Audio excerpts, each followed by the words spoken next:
All right, today we're going to unpack a really big court decision, one that, gets right to the heart of the whole Second Amendment debate in the 21st century. And yeah, it's a case about guns, but really, it's about one specific tiny component that has this massive, tragic impact. So let's dive in and see exactly how the court laid out its argument. Okay, so listen to this. These aren't my words. They're not from some news report. These are the exact words the court used to kick off its entire opinion. I mean, right from the jump, the judges are framing the problem in the clearest way they can. They're pointing directly at this combination: semi-automatic firearms and large capacity magazines. This single sentence really sets the stage for everything that follows. So, to make sure we're all on the same page, what exactly are we talking about here? Well, the court is focused on what the law calls a large capacity magazine, or an LCM for short.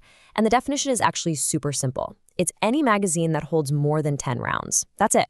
And that number, 10, is going to be the critical line in the sand for this whole legal battle. And the court wasn't just debating some abstract legal idea. No, they were looking at cold, hard data. And what they found is, frankly, it's staggering.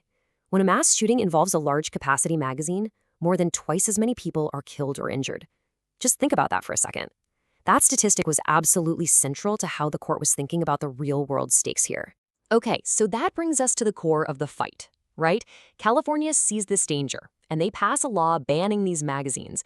But of course, that law immediately runs into a massive constitutional challenge. And this is what forces the court to try and balance public safety with the Second Amendment. And this is really interesting. This ban didn't just happen overnight. It was actually the end of a long 16-year process. You can see here, California started back in 2000 by banning the sale of LCMs. Then in 2013, they banned buying them.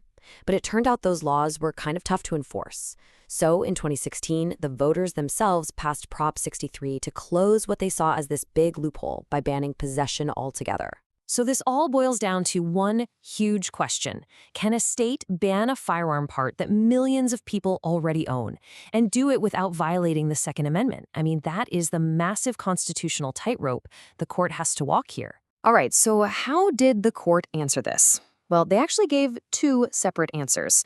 The first one is a really deep dive into the actual words of the Constitution, and it all comes down to one single very important word. The very first question the court tackled was this: are these large capacity magazines actually arms in the way the Second Amendment means it? Because think about it. If they're not considered arms, then maybe the Second Amendment's protection doesn't even apply to them in the first place. So to figure this out, the court went all the way back to the language used by the founders. And what they found was this really clear difference between arms, which are the weapons themselves, swords, pistols, and something called accoutrements. Accoutrements were basically just optional accessories, like a scabbard for a sword or a holster for a pistol.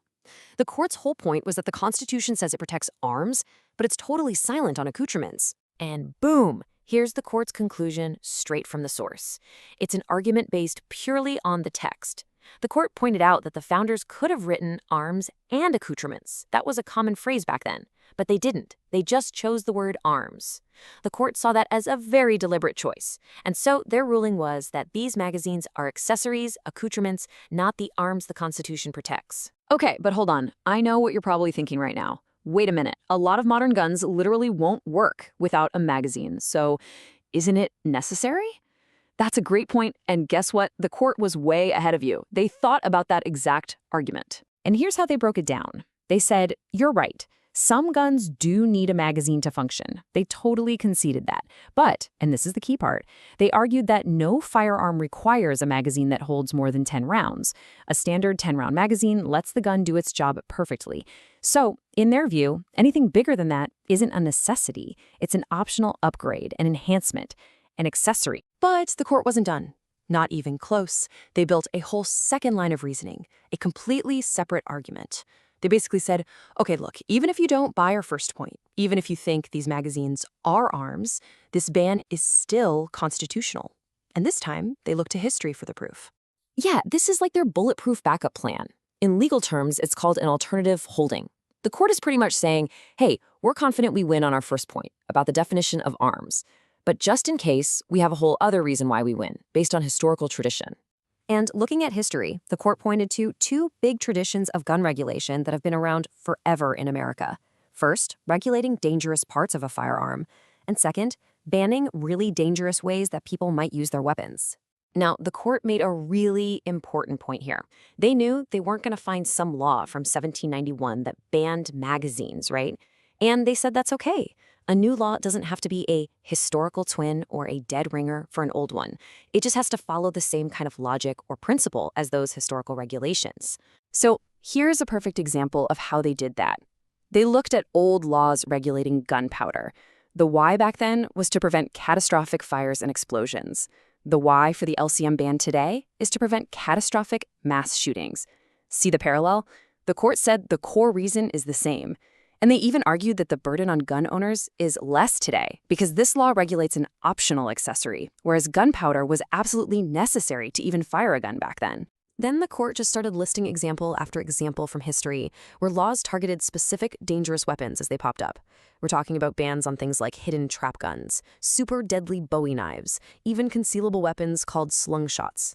The court said, look, there's a clear pattern here. Whenever a new technology proved to be uniquely dangerous, the government has always had a tradition of regulating it. And they argued the LCM ban fits right into that long-standing tradition. So after building this case with two really strong separate arguments, the court was ready to bring it all home and deliver its final ruling. So let's just recap the two main pillars of this decision. Reason number one, the court said large capacity magazines aren't arms, they're accessories, so they just aren't covered by the Second Amendment's text. And reason number two, even if they were considered arms, the ban is still okay because it lines up perfectly with America's history of regulating dangerously lethal weapons. And so, the final verdict was in. The court reversed the decision from the lower court and officially ruled that California's ban on large-capacity magazines was, in fact, constitutional. Ultimately, this whole case leaves us grappling with this massive, ongoing question that's so much bigger than just this one ruling. You know, the Second Amendment was written for a world of single-shot muskets. Today, we're dealing with technology and a level of firepower the founders literally could not have imagined. This court gave its answer for this specific case, but the huge debate over how we balance that historic right with modern dangers, well, that is far, far from over.